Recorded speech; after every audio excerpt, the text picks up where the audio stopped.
Perkenalkan, nama saya Augresiana Nisa Putri dari Universitas Bromadewa.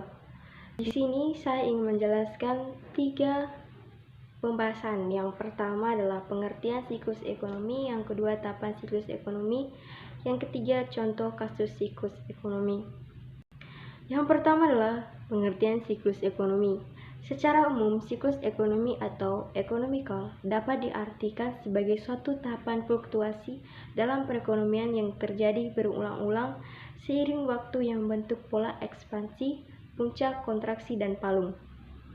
Siklus ekonomi juga dapat diartikan yaitu fluktuasi ekonomi yang melanda produksi nasional, pendapatan, kesempatan kerja, yang biasanya berlangsung selama 2-10 tahun, yang ditandai dengan adanya kontraksi dan ekspansi seluruh sektor ekonomi. Ada beberapa pengertian siklus ekonomi menurut para ahli. Yang pertama adalah menurut situs Investopedia. Siklus ekonomi adalah fluktuasi ekonomi antara periode pertumbuhan atau ekspansi dan periode pelemahan atau resesi. Yang kedua adalah menurut Kusnendi. Siklus ekonomi adalah fluktuasi pertumbuhan ekonomi di sekitar trennya yang meliputi masa depresi, recovery, boom, dan resesi. Yang ketiga adalah menurut Yanuar, SEMM.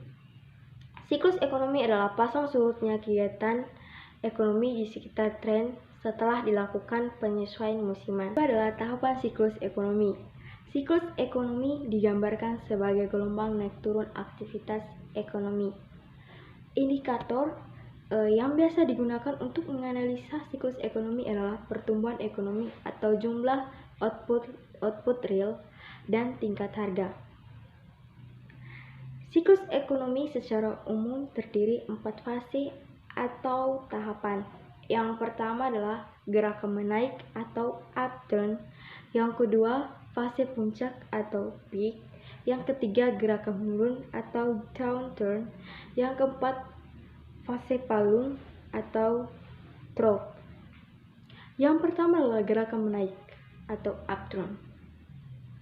Dalam pemulihan ekonomi atau recovery ditandai dengan gerakan perekonomian yang menaik atau upturn. Kadang-kadang gerakan menaik disebut juga ekspansi atau expansion. Gerakan menaik ini terjadi selama minimal 2 tribulan berturut-turut. Yang kedua adalah fase puncak atau peak. Ekspansi ekonomi tidak akan terjadi selamanya. Suatu ketika gerakan menaik ini mencapai titik tertinggi. Titik ini disebut titik puncak atau kulminasi atau peak. Setelah mencapai titik kulminasi, perekonomian akan mengalami penurunan kembali. Yang ketiga adalah gerakan menurun atau downturn.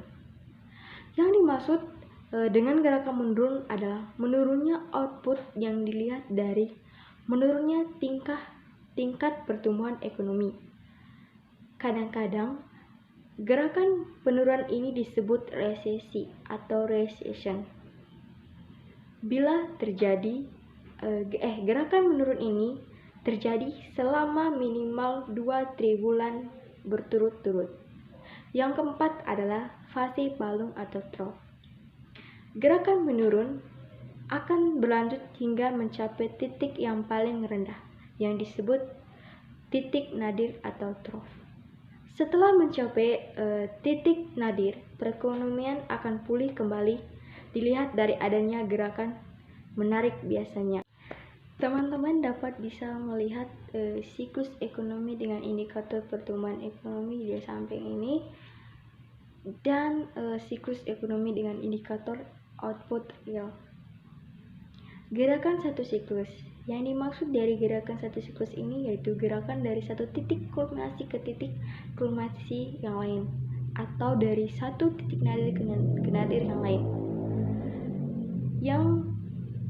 Yang dimaksud dari boom yaitu pertumbuhan ekonomi yang begitu baik sehingga titik kulminasinya jauh di atas biasanya.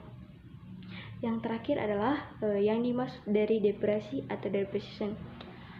Penurunan pertumbuhan ekonomi jauh di bawah titik nadir yang biasanya. Dan yang ketiga adalah contoh kasus siklus ekonomi. Yang pertama adalah contoh kasus dari gerakan menaik, yaitu pada tahun 1999 pertumbuhan ekonomi Bali meningkat. Yang kedua adalah contoh kasus dari titik kulminasi, yaitu pada tahun 2019 sampai 2021 terjadi COVID-19 yang mengakibatkan penurunnya perekonomian.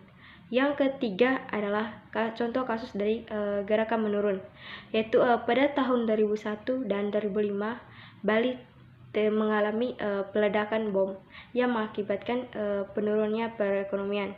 Yang keempat adalah contoh kasus dari titik nadir, yaitu pada tahun 1998 Bali mengalami krisis moneter yang mengakibatkan juga perekonomian menurun. Demikian akhir presentasi dari saya. Semoga bermanfaat untuk kita semua.